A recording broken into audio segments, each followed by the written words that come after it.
Hey Quad Bros, what's going on guys? Welcome back to the channel. Glad to have you guys here as always. We'll be doing our review of the latest season of the Battle Pass Gold Order weapons.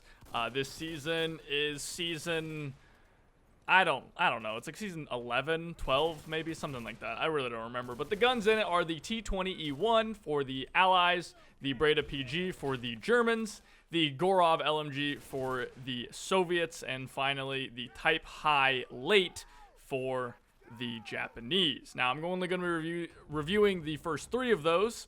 If you forget in the last 10 seconds, that means I'm not reviewing the Type Hei late. The reason for this is that the Type Hei late is a Type Hei rifle, which is already in the game, that has 10 bullets in the magazine.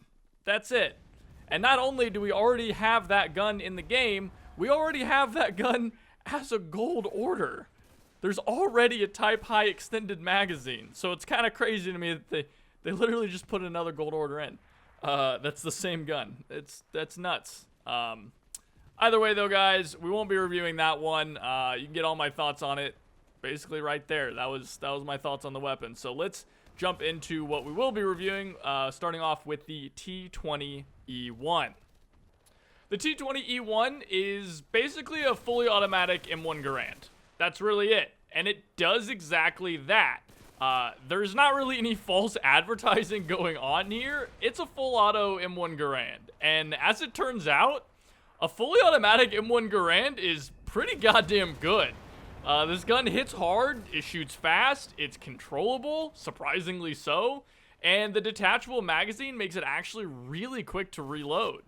The T20 is in basically, it's an AVT for the Western Allies that's got 5 extra bullets. And arguably some worse sights, but that's kind of, you know, personal preference. And honestly, an AVT with 5 more rounds, hey, give me that, you know what I mean? I mean, that's a solid gun in and of itself. So, all in all, the biggest knock that I can think of to the T20 is that it is more than likely going to be competing for the same slots as the M2 Carbine. And that's some pretty stiff competition. I personally think the M2 Carbine is one of, if not the best gun in the game that is a non-gold order. So, the T20's, it's got its work cut out for it.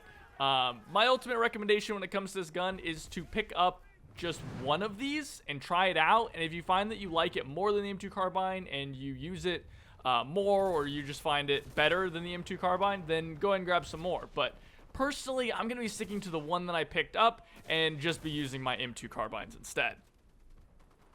Moving on to the BRAA PG, which is, in my opinion, the best weapon, the best gold order to come out of this battle pass. Now, all of you out there who might have missed out on the G43 Kurs, rejoice and bow down before the true and rightful heir to the Kurs' crown, that is the BRAA PG. Okay, this gun is absolutely crazy, guys. And while it doesn't quite reach the heights that the G43 Kurs, it comes pretty goddamn close. And that easily puts it in the top 3 of all guns in Enlisted. Gold orders, your normal campaign weapons, event weapons, premium weapons, so on and so forth. Okay, this gun is nuts. It hits hard, it has very little recoil, beautiful sights, a fast reload, and has great dispersion. You can basically use it full auto by repeatedly firing with the burst. You can use the burst to single a target out. You can use the semi-auto mode at range if you need to. The only real downside I can come up with for this weapon is the magazine capacity, since if you know, it uses 4-round burst and you'll end up chewing through a lot of that 20-round magazine very, very quickly. But it reloads so fast, so does it really matter that much? Really, the BRAA is the type of gun where you can put it on an engineer squad that can build its own ammo boxes, slap vitality and recoil reduction on those guys, and go on like crazy 40+ kill streaks with it because it just is so good, right? Like, even though the BRAA is going to be competing with weapons like the FG42 and the FG42-2, I think the BRAA is still a solid pickup, and I would probably recommend picking up as many of these guns as you guys can, and I promise you will not be disappointed. Compared to our previous 2 gold order weapons of this season, the GOROV LMG is pretty humble. It's not as powerful as the T20 or the BRAA, but it's not really a slouch by any stretch either. It's got a 20-round magazine, it's got good rate of fire, easy to control, all the staples that you definitely want, and the GOROV is definitely worth a pickup for anyone out there looking to enjoy some Eastern Front action. On top of all of this, the real benefit of the GOROV is the fact that it can be equipped by any soldier, meaning it can give some extra firepower to your otherwise lacking soldiers. However, the GOROV does come with some pretty serious drawbacks, which limit its overall power compared to things like the T20 or the BRAA PG. First, it's classified as an LMG, and that comes with all the drawbacks of LMGs, such as increased dispersion while moving and aiming down sights while moving, and lower movement speed overall. On top of that, it also suffers from the Achilles heel of all these shark fin weapons, where it's like a shark fin coming out of the gun, the magazine. And that is, I can't see a goddamn thing on the entire left side of my screen while I'm trying to use this gun. Okay, it is... The screen space of this gun is monumental, just like other guns like this, like the Bren or the Madsen. But finally, the GOROV is trying to compete for the same slots as weapons like the AVT or the AVS, both of which are just absolute powerhouses. So if the GOROV has a lower BR and is somewhere below the AVT, or at least on par with the AVS, then I could probably recommend picking up quite a few of these GOROVs. But if it finds itself at the same BR as an AVT, I think it's hard to justify using this over that gun, even though it has that extra 5 bullets.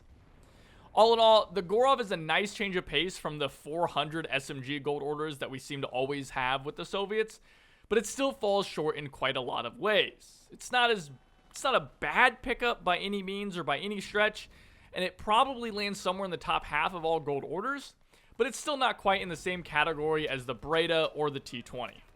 That is it, guys. That's my review, though, for all of these weapons and this season's Battle Pass weapons. I think they're all pretty solid, of course, with the exception of the Type Hei late, which I'm not a fan of in any way, shape, or form. The other 3 guns, all solid pickups, and I'm glad they're added to the game. I think they, add some nice variety to the game, and I think that anyone picking up any of these 3 weapons will not be disappointed, which is really, at the end of the day, what we're looking for with these gold orders, right? We want something unique, we want something interesting, and we want something different, and I think all 3 of these weapons fill that role.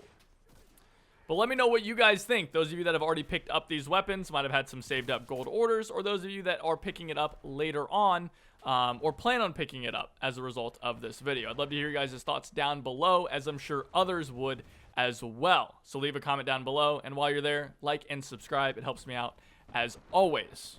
But without anything else, thank you again for watching, guys, and I'll see you next time. Take it easy.